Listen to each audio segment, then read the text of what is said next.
He thought a woman could be invited into a room as a joke, but by midnight, everyone in that mansion would learn that dignity sometimes walks in quietly, wearing diamonds that remember the dead. Before the gala began, Grace Holloway stood in the service hallway of the Moretti estate with a silver tray balanced in both hands and the sound of laughter cutting through the wall like cold air under a locked door.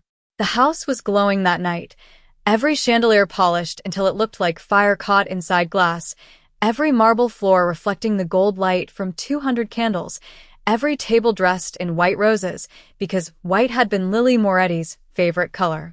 At least, that was what Celeste Moretti had told the guests. Grace knew better. Lily had loved white roses only when they were wild, growing unevenly near the garden wall, not arranged in perfect circles by florists who charged more for one centerpiece than Grace made in a week. But nobody asked Grace what Lily had loved. Nobody asked the maid anything unless a glass was empty, a napkin had fallen, or a rich woman needed someone to blame. From behind the half-open service door, Grace could see Celeste standing near the grand staircase in a champagne-colored gown, one hand resting on a diamond bracelet, the other holding a flute of sparkling cider she had not touched. Celeste Moretti was the kind of beautiful that made people lower their voices when she entered a room, all pale silk, perfect hair, and a smile that never reached her eyes. Around her stood a circle of women from charity boards, museum committees, and private clubs where names mattered more than kindness. They were laughing softly, the careful laughter of people who knew every sound they made was being watched.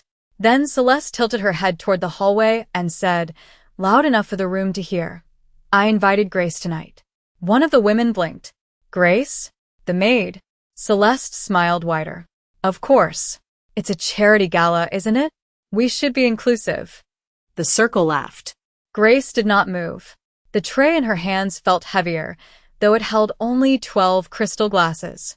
Another woman, Patricia Vale, leaned closer, her pearl earrings trembling with amusement. "Celeste, you didn't."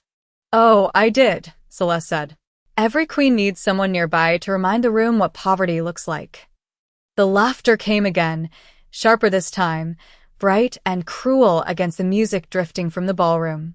Grace lowered her eyes, not because she was ashamed, but because she had learned long ago that some people mistook silence for weakness, and sometimes it was safer to let them. Her reflection stared back from the polished silver tray, dark brown skin, tired eyes, hair pinned neatly at the nape of her neck, black uniform pressed so carefully it looked almost formal. She was 34 years old, but in that hallway, listening to strangers laugh at the idea of her standing among them, she felt every year she had spent being unseen. 3 years in the Moretti house had taught her the rules. Walk softly. Speak only when spoken to. Never linger near family conversations. Never touch what does not belong to you. And above all, never remind the Morettis that before Grace Holloway was assigned to polish banisters and fold linen, she had been the one sitting beside Lily Moretti when the machines hummed in the dark and the rest of the house was too frightened, too busy, or too proud to stay.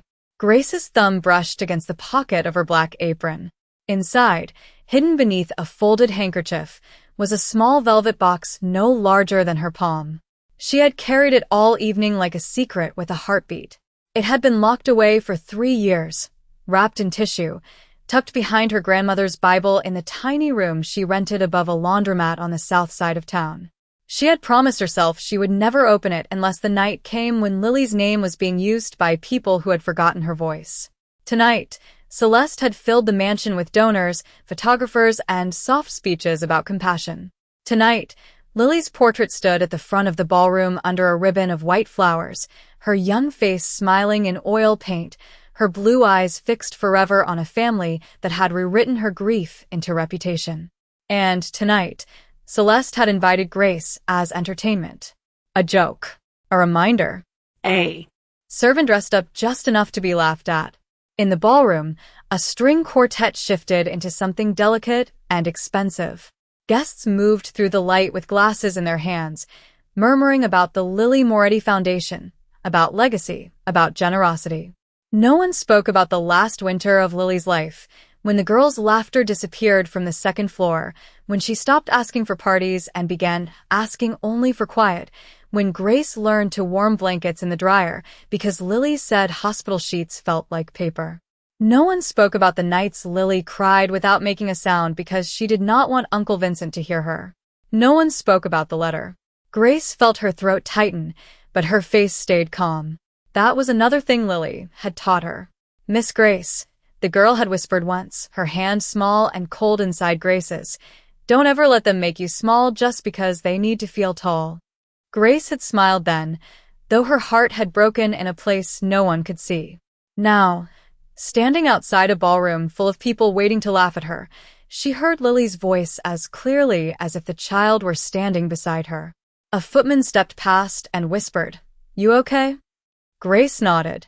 She was not okay, but she was ready.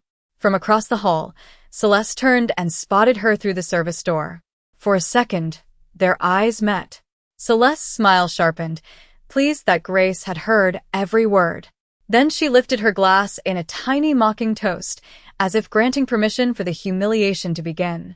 Grace looked down at the tray, at the perfect glasses, at the reflection of a woman everyone in that room believed they understood. Slowly, carefully, she set the tray on the side table. Her fingers went to the apron strings at her waist. She untied them without hurry. The black service apron slid from her uniform and folded over her arm like a curtain closing on one life and opening on another. Then Grace reached into her pocket and closed her hand around the velvet box. The diamonds inside were cold, but the memory of Lily was warm. In the ballroom, Celeste began her welcome speech, her voice sweet as sugar poured over. Glass. "Tonight," she said, "we gather to honor a girl who taught us grace." Behind the service door, Grace Holloway lifted her chin. For the first time all evening, her hands did not tremble. Grace left the tray behind and slipped through the narrow servants' passage that ran behind the ballroom walls, the same passage she had walked hundreds of times with folded linens in her arms and quiet instructions pressed between her teeth. The Moretti estate had two faces. The one guests saw, all marble, velvet, polished brass, and painted ceilings, and the one Grace knew, with scuffed back stairs, humming laundry machines, narrow pantry shelves, and old pipes knocking behind the plaster when the weather changed. She had learned every corner of that hidden house during Lily's final winter. Back then, Grace had not been hired as a maid. She had arrived as a private care aide, recommended by a nurse from St. Agnes Hospital, with two clean uniforms, a worn leather purse, and a heart still tender from losing her own mother the year before. Lily had been 15, too young to understand why adults kept lowering their voices when they entered her room, but old enough to know when someone was lying. The first time Grace walked in, Lily had looked up from beneath a white blanket and said, "Please do not talk to me like I am already gone." Grace had stopped in the doorway, surprised by the sharpness in that small voice. Then she had nodded and answered, "Then do not talk to me like I am just here to fluff pillows." Lily had laughed, a thin, startled sound that filled the room like sunlight breaking through a curtain. From that day on, Grace became the one person in the mansion Lily did not have to perform for. With others, Lily smiled when they brought flowers, thanked relatives who stayed only 10 minutes, and pretended not to notice when Celeste checked her phone during prayers. With Grace, she complained when soup was too salty, cried when her hands hurt, asked impossible questions about heaven, and demanded stories about normal things, grocery stores, bus rides, summer rain on cracked sidewalks, the little apartment Grace had grown up in with a window air conditioner that rattled all night. Grace gave her honesty, because everyone else gave her ceremony. Vincent Moretti visited often, always in dark suits, always carrying the weight of the city on his shoulders, but with Lily he became quieter, almost careful. He would stand at the end of her bed, unsure what to do with hands that commanded rooms, but could not fix a child's pain. Lily adored him, anyway. "Uncle Vinny thinks money can scare sadness away," she once whispered after he left a gift box on her nightstand. Inside was a diamond necklace, blue stones set like drops of winter sky. But this is not sadness money can buy off. Grace had looked at the necklace only once before closing the lid. It was too beautiful, too heavy, too full of a world that had never been meant for women like her. Weeks later, when the house grew colder and Lily's voice became softer, the girl made Grace promise something strange. She pointed to the velvet box and said that if the day ever came when people used her name without remembering her heart, Grace had to wear the diamonds where everyone could see them. Grace had refused at first. She said the family would never believe her. Lily only smiled, tired but certain. Then make them read my words. That night, Lily wrote the letter with shaking fingers while Grace held the paper steady. Not long after, the girl was gone, and the mansion filled with black dresses, white roses, and people who spoke about loss as if it were a language they had learned for one afternoon. After the funeral, Celeste dismissed Grace from Lily's rooms and offered her a housekeeping position with a voice smooth enough to hide the insult. Grace accepted because grief had left her with bills, because work was work, and because leaving the house felt like abandoning the last place where Lily's laugh still lived in the walls. For 3 years, she cleaned around the memory.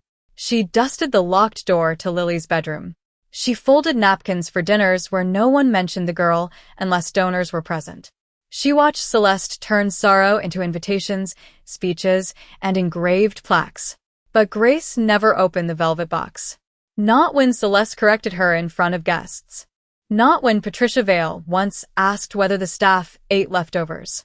Not when children of wealthy families snapped their fingers at her for lemonade. She waited, not because she was afraid, but because Lily had asked for the right moment. Now, as Celeste's speech floated through the wall, Grace reached the small powder room reserved for staff and locked the door behind her. The mirror above the sink was spotted at the edges, old silver losing its shine. Grace looked at herself for a long moment, then removed the white service collar from her black dress. Without it, the dress became simple, dignified, almost elegant. She opened the velvet box. The blue diamonds caught the weak bathroom light and turned it into something holy. Grace touched the necklace with 2 fingers, and for one breath, the years folded together. Lily's pale hand, Lily's brave smile, Lily's final instruction. Grace fastened the clasp around her neck. The stones rested against her skin, cold as truth. Outside, the applause began. Celeste had finished praising a girl she never understood. Grace opened the door and stepped back into the hallway, no longer invisible. Grace did not return to the ballroom immediately. She walked first to the staff locker where Celeste's assistant had left the dress meant for her, sealed in a plastic garment bag with a note pinned to the hanger. The note was written in Celeste's careful handwriting, each letter neat enough to look polite. Wear this. Smile. Do not embarrass me. Grace stared at the words until they lost meaning and became only ink on cream paper. Then she unzipped the bag. The dress inside was silver, thin and badly altered, with loose threads around the hem and a crooked seam down one side. It was the kind of dress chosen not to make a woman feel beautiful, but to make sure everyone understood she had been dressed by someone else's mercy. Grace touched the fabric once and felt no anger rise in her, only a quiet sadness for the kind of heart that needed another person to look small in order to feel important. She folded the note, placed it back inside the bag, and closed the zipper. There were humiliations a person wore because survival demanded it. And there were humiliations a person refused because the dead had asked her to stand tall. Down the hall, 2 young servers stopped talking when they saw the blue diamonds at her throat. One of them, a college girl named Molly who worked weekends to pay tuition, covered her mouth with both hands. The other, a busboy named Luis, glanced toward the ballroom and whispered, "Grace, is that real?" Grace met his eyes in the dim service corridor. It belonged to someone who wanted the truth remembered. Luis did not understand, but he stepped aside. So did Molly. Neither of them left. Neither of them warned her to take it off. Sometimes the first sign that a room is about to change is not noise, but the way ordinary people make space for courage. Grace continued forward, every step measured, the necklace resting against her collarbone like a promise becoming visible.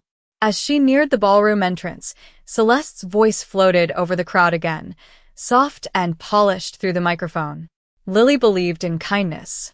She believed every person deserved to be seen. A murmur of approval passed among the guests. Grace paused just outside the tall double doors. Her hand tightened around Lily's letter, now folded inside her small black purse.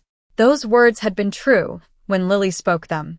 They sounded different coming from Celeste.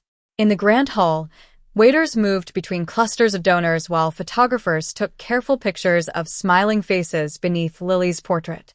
Patricia Vale stood near the dessert table, already searching the room for something amusing enough to repeat later. Eloise Grant adjusted her bracelet and whispered into another woman's ear, both of them glancing toward the entrance where they expected a maid in a ridiculous silver dress to appear. Celeste had planned every detail of the moment. She wanted Grace to walk in while attention was still gathered near the stage. She wanted the laughter to be soft at first, then contagious. She wanted Vincent absent, as he often was when charity became theater. She wanted the joke to land without consequence. What Celeste did not know was that the black town car pulling through the front gate at that very moment carried Vincent Moretti home earlier than expected. The driver opened the door beneath the portico, and Vincent stepped out into the cold evening air in a charcoal overcoat, his white shirt collar open at the throat, his face unreadable beneath the amber light. He had planned to avoid the gala until the final toast. He trusted Celeste with the public smiles and the donors, but Lily's name still hurt too much to hear spoken by strangers holding champagne. Yet something had brought him back before midnight. Maybe guilt, maybe memory, maybe the faint feeling that the house was pretending too loudly. He entered through the side foyer, not the front doors, and heard Celeste say, "In a moment, I would like to introduce someone very special to the household, someone who reminds us why generosity matters." Vincent stopped in the shadow of the staircase. His eyes moved toward the ballroom. Celeste was smiling. Her friends were waiting. Grace stood unseen near the entrance, her hand on the doorframe, listening to the room prepare itself for her shame. For one breath, she thought of turning back. Not because she feared them, but because truth always asks a price from the person brave enough to carry it. Then she remembered Lily sitting by the garden window, her voice weak but certain, saying, "Make them look at you." Grace lifted her chin. The doors opened. The music faltered. And before anyone could speak, the blue diamonds caught the chandelier light and scattered it across the marble floor. For 3 full seconds, nobody breathed loudly enough to be heard over the dying note of the violin. Grace stood beneath the archway in her plain black dress, shoulders straight, eyes calm, the blue diamonds burning at her throat like pieces of frozen sky. They did not belong with her uniform. They did not belong with the service hallway, the back stairs, the laundry steam, or the careful invisibility that had wrapped around her for 3 years. That was why every face turned. That was why every smile failed. Patricia Vale's hand froze halfway to her necklace. Eloise Grant's mouth opened, but no sound came out. A photographer lowered his camera without taking the picture, as if even the flash would be too loud. Celeste stood near the microphone, still smiling, but the expression had gone stiff around the edges. Her eyes dropped to Grace's neck, and all the color drained from her face so quickly that even the women beside her noticed. The room did not know yet what it was seeing. Celeste did. Those stones had been locked away after Lily's funeral, or so she had told everyone. They were supposed to be gone from sight, buried with the uncomfortable parts of the past. And now they rested against the skin of the woman Celeste had invited to be mocked. "Grace," Celeste said, and the sweetness in her voice cracked on the name. "What are you wearing?" Grace took one step into the ballroom. Her shoes made a soft sound on the marble. "Something Lily asked me to wear." A murmur moved through the guests, low and uncertain. Lily's portrait watched from above the white roses, her painted smile suddenly seeming less decorative and more present. Celeste laughed once, too high and too sharp. "That is not amusing." Grace did not answer. She kept walking, slowly, not toward the stage, not toward Celeste, but toward the portrait. Each step pulled more silence behind her.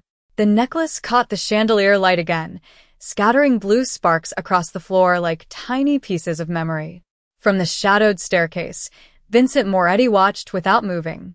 At first he saw only a staff member where a staff member should not be, then the diamonds, then the way his wife's face had changed from smug delight to fear covered in powder and pearls. Vincent had seen people lie in boardrooms, in courtrooms, in family meetings, and at dinner tables where everyone pretended peace was real. Celeste's face now held that same careful panic. It made him pay attention. Celeste stepped away from the microphone, gathering herself. "Everyone, forgive this interruption," she said, forcing a laugh toward the guests. "Our housekeeper appears to have misunderstood the nature of the evening." The word housekeeper landed softly, but it was meant to push Grace back below the floor. A few guests smiled because wealthy rooms often wait for permission to be cruel. Patricia tilted her head and whispered, "Is that costume jewelry?" Celeste heard it and seized the chance. "Of course it is," she said quickly. "A poor imitation and a tasteless one, considering tonight's purpose." Grace stopped beneath Lily's portrait. She looked up at the painted face, not at the crowd. She hated when people spoke for her, Grace said quietly. Her voice did not need to be loud. The silence carried it. Celeste's jaw tightened. "You need to leave this room now." Grace turned then, her eyes steady. "I was invited." The words were simple, but they struck the room harder than accusation. Celeste had invited her. Everyone close enough had heard it. Everyone who had laughed now looked down at their glasses. Celeste moved closer, lowering her voice, but not enough. "Take that necklace off before you make this worse for yourself." Grace's fingers rose to the blue stones, not to remove them, but to hold them in place. "I promised her I would not." Celeste's mask slipped. "You promised whom?" Grace looked straight at her. "Lily." The name changed the air. Vincent's hand tightened on the stair rail. Celeste glanced toward the crowd, then toward the exits, as if searching for the version of the evening she still controlled. "This is absurd," she said. Lily was a sick child. She said many confused things near the end. For the first time, Grace's calm expression changed. Not anger. Pain. Shadow of the staircase. Vincent Moretti finally stepped forward. His shoes touched the marble with a sound everyone heard. Celeste turned and saw him. So did Grace. The room shifted toward him by instinct, as rooms always did when Vincent arrived. But he did not look at the donors. He did not look at the cameras. His eyes were fixed on the diamonds, then on Grace Holloway, the woman he had passed in hallways for 3 years without once asking what grief she carried out of his niece's room. Vincent Moretti did not hurry. He descended the last few steps as if the entire mansion had become a courtroom and every person inside it had been called to answer for something they hoped would stay hidden. His charcoal overcoat moved softly around him, dark against the gold light, and the conversations that had been trembling at the edges of the ballroom vanished one by one. Grace watched him approach, feeling the old instinct to lower her eyes, the habit of service pressing against her spine. But Lily's diamonds rested against her skin, and she kept her head lifted. Celeste moved first, rushing toward her husband with a practiced expression of wounded dignity. "Vincent, thank goodness you are here," she said, her voice shaking just enough to sound offended instead of afraid. "Grace has caused a scene." She came into the gala wearing an imitation of Lily's necklace, and now she is making cruel accusations in front of our guests. Vincent did not look at her. His gaze stayed on Grace. "Is it an imitation?" The question was quiet. It made the room colder. Celeste blinked. "Of course it is." "That was not what I asked you." A thin silence spread beneath the chandeliers. Grace saw Celeste's fingers tighten around her clutch. Patricia Vale suddenly became very interested in the floor. Vincent stopped a few feet from Grace, close enough to see the blue stones clearly. His face changed, not dramatically, not for the room to enjoy, but enough for Grace to see recognition pass through him like pain. He remembered the necklace. He remembered buying it in a private jewelry room on Fifth Avenue because Lily had once pointed at a blue winter sky and said that was the color she wanted to keep. He remembered fastening it around her neck while she laughed and called it too fancy for a girl who still liked cereal for dinner. He had not seen it since the week after the funeral. "Where did you get this?" he asked. Grace opened her purse with steady hands and removed the folded letter. "From Lily." Celeste gave a sharp breath. "That is impossible." Vincent turned then. One glance. No raised voice. No threat. Just the kind of look that made even powerful people remember the truth had weight. Let her speak. Grace held out the letter, but Vincent did not take it immediately. His eyes were on her face now, and for the first time in 3 years, he seemed to see more than the woman who moved quietly through his halls. He saw the tiredness she had hidden. He saw the grief that belonged in this house as much as his own. He saw that she was not performing for sympathy. She had entered a room prepared to laugh at her and brought only proof. She wrote it 2 nights before she passed, Grace said. She asked me to keep it until the right time. Celeste stepped closer, her voice low and urgent. Vincent, you cannot seriously entertain this. A maid with a letter? Anyone could forge a child's handwriting. Anyone could steal from a grieving family. Grace flinched at the word steal, but only slightly. Vincent noticed. So did the room. Careful, he said. Celeste's mouth closed. That single word did more than shouting could have done. It reminded everyone that Grace was no longer alone in the center of the ballroom. Vincent took the letter. The paper had softened with age at the folds. He opened it slowly, and the first line struck him before he was ready. Uncle Vinny, if Grace is standing in front of you with my diamonds, please do not let anyone talk before you finish reading. His breath stopped. The room watched his face, trying to understand the storm moving behind his stillness. Celeste reached for his arm. Vincent. He pulled away, without looking at her. Grace's eyes dropped for the first time, not in shame, but because seeing him read Lily's words felt private, almost sacred. The string quartet stood frozen near the windows, bows lowered. A server in. White gloves held a tray of untouched glasses. Even the photographers had stopped pretending they were not listening. Vincent read on. Lily's handwriting was uneven but unmistakable, full of loops and crowded margins the way it had been on every birthday card she had ever given him. She wrote that Grace had stayed when nights were hard. She wrote that Grace knew which songs helped her breathe easier, which blankets did not scratch, which prayers made her feel less afraid. She wrote that the necklace was not payment, not charity, not a gift given out of pity. Entertainment. The words landed without heat, which made them worse. Grace stood beside Lily's portrait, still and pale with memory, the blue diamonds resting at her throat as though they had always known this moment would come. Vincent broke the yellowed tape carefully, almost tenderly, as if any roughness might disturb the girl who had sealed it. Inside was a smaller folded note and a photograph. The photograph slipped into his palm first. It showed Lily in her upstairs bedroom, sitting beside Grace beneath a patchwork blanket, both of them smiling at something beyond the camera. Lily wore a soft blue sweater. Grace's hair was wrapped in a green scarf. On the bedside table sat the velvet box. Vincent stared at the image, and the muscles in his face tightened with a grief so controlled it nearly disappeared. He had never seen this photograph. He had not known Lily still smiled like that near the end.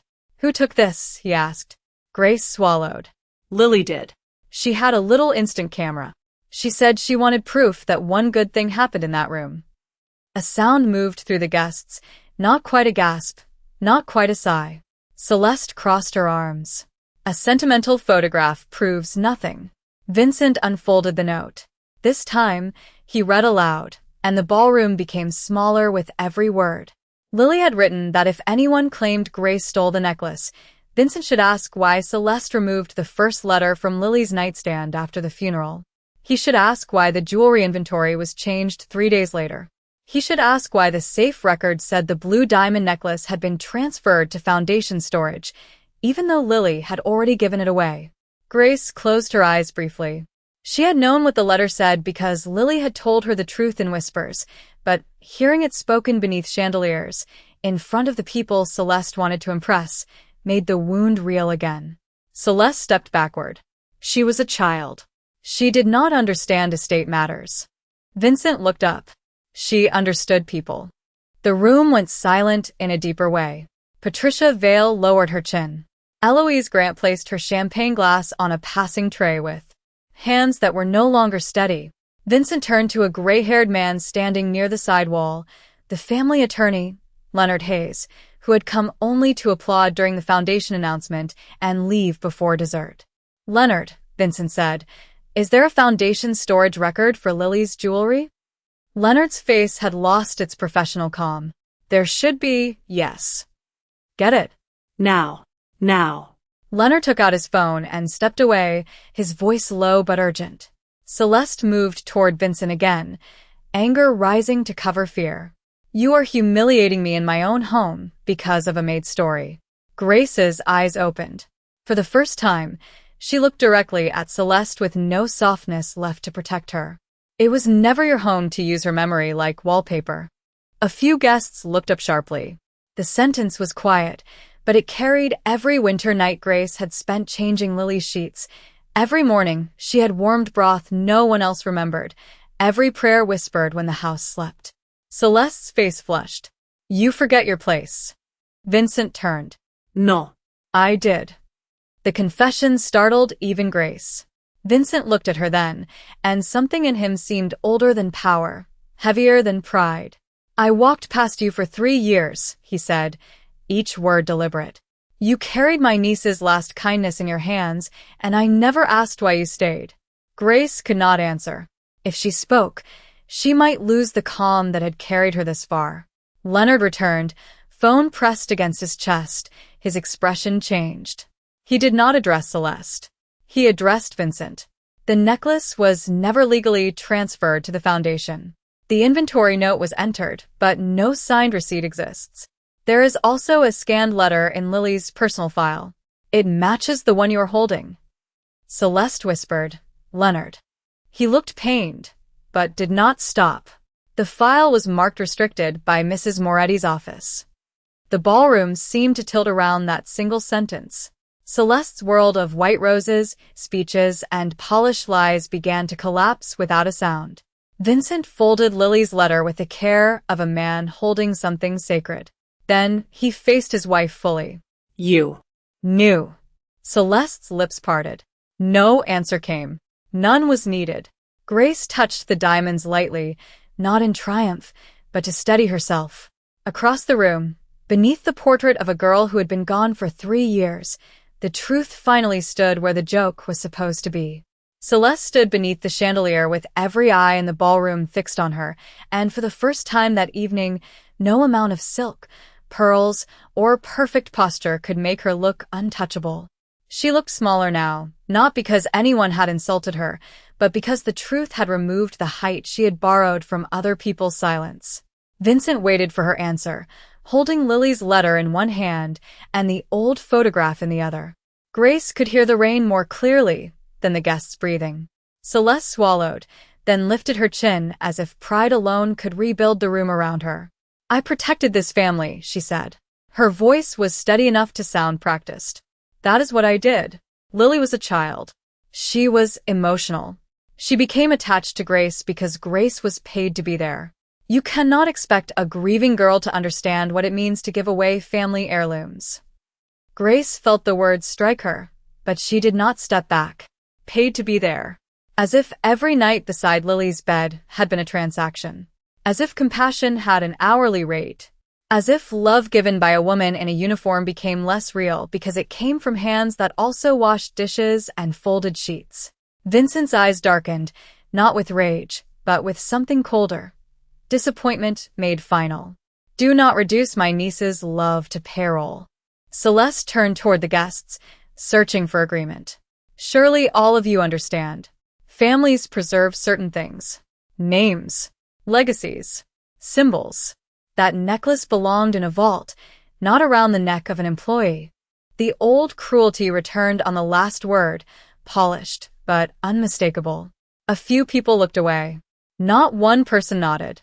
Patricia Vale, who had laughed earlier, pressed her lips together and stared at the white roses as if they had suddenly become evidence. Leonard Hayes cleared his throat. "Mrs. Moretti, if Lily gave the necklace willingly and documented that intention, then Grace had every right to keep it." Celeste spun toward him. "You work for this family." "I work for the law," Leonard said quietly. That simple correction moved through the ballroom like a door closing.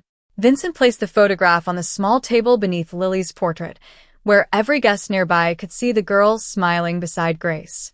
Then he took the microphone from its stand. He did not raise his voice. He did not need to. This foundation was created in Lily's name, he said. Not Celeste's. Not mine. Lily's. And tonight, in the middle of a room built to honor her, the person most faithful to her memory was brought here to be laughed at. Celeste whispered. Vincent, stop. He did not stop. I will not. Grace looked at him then, and in his profile, she saw the grief of a man who had mistaken distance for strength. His jaw was tight, his eyes fixed on the guests, but there was shame in him too, honest and heavy. For 3 years, Vincent continued, I allowed this house to treat Grace Holloway as invisible. I allowed Lily's room to be locked. I allowed speeches to replace memory. That ends tonight. A sound escaped Celeste, half anger, half disbelief. You are choosing her over your wife? Vincent turned slowly. I am choosing Lily's truth over your lie. The words left no room for rescue. Celeste's face changed again, all the careful layers peeling back until only fear and humiliation remained. Grace did not enjoy it. That surprised her. She had imagined, in the private corners of pain, that truth would feel like victory. But standing there beneath Lily's portrait, she felt only sorrow for the years stolen by silence. Vincent handed the microphone to Leonard. Announce it properly. Leonard adjusted his glasses, glanced once at Celeste, then faced the room. Effective immediately, Mrs. Celeste Moretti is suspended from all executive duties connected to the Lily Moretti Foundation, pending a full independent review of financial records, correspondence, and restricted family files. Miss Grace Holloway's ownership of the blue diamond necklace will be recognized according to Lily Moretti's written instruction and verified. Documentation. The ballroom did not erupt. No one clapped. The silence was too full for applause.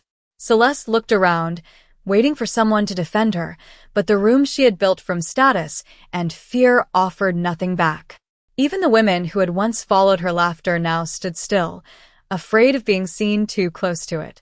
Grace's fingers trembled for the first time since she entered. She lowered her hand before anyone noticed. Vincent noticed anyway. He stepped toward her, not as a boss, not as a man used to being obeyed, but as an uncle carrying regret. Miss Holloway, he said, his voice low enough that only the nearest guests heard. I am sorry. Grace held his gaze. There were many things she could have said. She could have named every slight, every locked door, every time Lily's memory had been polished for donors and denied in private. Instead, she looked at the photograph on the table, at Lily's small smile caught forever beside hers. She just wanted to be remembered correctly, Grace said. Vincent looked at the portrait, and the room followed his eyes. For once, no one saw the flowers first. They saw the girl. The foundation review began before the guests had even left the ballroom. Leonard Hayes stood near the side table with his phone in one hand and Lily's letters spread carefully before him, speaking in a low voice to the firm's senior partner downtown. Vincent listened without interrupting, his face carved into stillness, while Celeste remained near the stage as if moving would admit defeat. Around them, the gala had lost its shine. The chandeliers still burned. The roses still looked perfect. The quartet still held their instruments. But the room no longer felt elegant. It felt exposed. Every polished surface reflected something people did not want to see. Grace stood beneath Lily's portrait with the blue diamonds at her throat and watched men and women who had arrived ready to praise kindness slowly understand how easily they had joined cruelty. One by one, the guests stopped whispering. Patricia Vale was the first to step forward, though her steps were small and uncertain. She approached Grace with her hands clasped in front of her. The confidence she had worn earlier gone from her face. Miss Holloway, she said, and even the use of the name seemed to cost her pride. I heard what Celeste said before you came in. I laughed. I should not have. Grace looked at her for a long moment. The apology was late. Late apologies always carried the weight of what they had allowed. No, Grace said softly. You should not have. Patricia's eyes lowered. She did not argue. That mattered more than tears. Another woman followed, then another, not all of them brave enough to speak, but at least honest enough to look ashamed. Grace accepted none of it as payment. Shame was not restoration. It was only the first honest thing the room had offered. Vincent turned to Leonard. I want every dollar reviewed, every donor record, every expense, every transfer made under Lily's name. Celeste stiffened. You are overreacting. Vincent did not even look at her. I am 3 years late. Leonard nodded. I will arrange an independent audit tonight. The word audit moved through the crowd with a different kind of power than accusation. It was clean, Documented. unemotional. The kind of justice that did not shout because it had paper, signatures, and time on its side. Celeste's carefully built image began to crack in ways no guest could pretend not to notice. A board member near the front quietly removed her foundation pin. Another man closed his checkbook and slipped it back into his jacket. The photographers, who had come to capture generosity, now stood frozen before something far more powerful: accountability. Grace looked toward the locked hallway that led to Lily's old room. There is one more thing, she said. Vincent followed her gaze. The room? Celeste answered too quickly. It has been preserved. Grace turned to her. No. It has been hidden. Vincent's expression changed. He knew the difference. He had called it preservation because that word sounded noble. But he had not opened the door in years. He had let Celeste decide what grief should look like, and Celeste had chosen a locked room and public speeches. Without another word, he walked toward the side hall. The crowd parted for him, then followed at a careful distance, pulled by the gravity of a truth not yet finished. Grace walked beside him, not behind him. That small change did not go unnoticed. At Lily's door, Vincent stopped. The brass handle was cold under his hand. For a moment, he looked less like the most powerful man in the house and more like an uncle afraid of finding out how much he had failed. Grace reached into her purse and removed a small key on a faded blue ribbon. She gave me this too, she said. Vincent stared at it, then stepped aside. Grace unlocked the door. The room opened with a soft sigh of old air. Inside, nothing looked like the foundation brochures. No grand memorial display. No curated legacy. Just a girl's room, quiet and dusted by someone who had never stopped caring. A stack of books sat beside the bed. A tiny instant camera rested on the desk. A white sweater was folded over the chair. On the windowsill, in a small glass jar, were dried wild roses from the garden wall. Vincent crossed the threshold slowly. His hand touched the back of the chair, then the blanket, then the desk, as if asking forgiveness from each object. Grace remained at the doorway until he looked back at her. You kept it this way? He asked. She asked me not to let the room forget her, Grace said. Vincent closed his eyes. Behind them, no guest spoke. Celeste stood at the end of the hall, unable to enter. For all her speeches, she did not know where Lily kept her favorite books. She did not know about the wild roses. She did not know about the blue ribbon on the key. Grace did. And in that quiet room, beneath the soft rain tapping the windows, every person present finally understood that the woman they had treated as invisible had been the true keeper of Lily Moretti's memory. By the time the guests returned to the ballroom, the gala no longer belonged to Celeste. It no longer belonged to the donors, the cameras, or the carefully printed programs resting beside untouched dessert plates. It belonged to the truth Lily had left behind, and to the woman who had protected it when protection brought no applause. Vincent stood beneath his niece's portrait with Lily's letters in his hands, and for a while he said nothing. The room waited because powerful men were often expected to speak first, but this time his silence was not control. It was repentance. Grace stood a few feet away, the blue diamonds at her throat catching the candlelight in small, quiet flashes. She did not look like a servant who had wandered into the wrong room. She looked like the only person in the room who had arrived with clean hands. Celeste remained near the far wall, stripped of her audience, her beauty still intact but her authority gone. No one mocked her. No one needed to. Some falls make no sound because the person has already heard them inside. Vincent finally turned to Leonard Hayes. Prepare a formal statement by morning, he said. The foundation will be renamed the Lily Grace Fund until the board review is complete. Grace looked up sharply. Mr. Moretti, no. Vincent faced her. Yes. I do not want my name used for display. It will not be display. His voice softened. It will be correction. Grace's eyes moved toward Lily's portrait. In the painted face, she saw the girl who once complained about soup, hid candy under her pillow, and asked whether heaven had windows that opened. She saw the child the world had turned into a symbol, when all Lily had wanted was to be remembered as herself. Then use it to help girls who need care when their families are tired, scared, or too proud to ask, Grace said. Use it for home nurses, transportation, rent assistance, warm meals, things that actually matter when illness comes into a house. Vincent nodded once. Done. No committee vote. No performance. Just a promise spoken in a room that had finally learned how expensive neglect could be. Then he did something no one expected. He stepped back from the portrait and gestured toward the long table at the front, where the family seats had been arranged beneath white roses.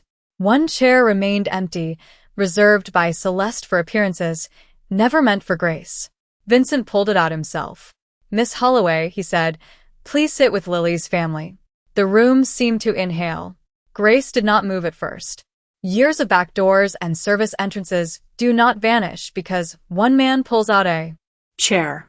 Years of being told where to stand, when to speak, how small to make yourself, do not fall away in a single moment.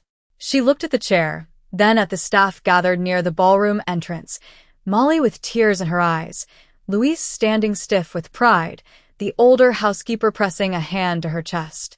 Grace understood then that the chair was not only for her. It was for every quiet hand that had ever held a house together while being asked to disappear inside it. She walked forward. The diamonds moved with her, blue fire against black fabric, and when she reached the chair, she did not sit immediately. She placed Lily's photograph on the table first, beside the white roses. Then she sat. No music played. No one announced it. Yet one by one people stood. Leonard first. Then the board members. Then the servers at the doorway. Then the donors who had come for a gala and found themselves witnesses instead. Even Vincent stood, head bowed slightly, not to the diamonds, not to wealth, not to reputation, but to the dignity of a woman who had been invited as a joke and had answered with the truth. Celeste watched from the edge of the room, and for once, there was nothing left for her to say that would make anyone look away from Grace. Outside, the rain softened against the windows. Inside, Grace touched the necklace gently and whispered words only Lily would have understood. I kept my promise. And that night, the world inside the Moretti mansion remembered what dignity looked like.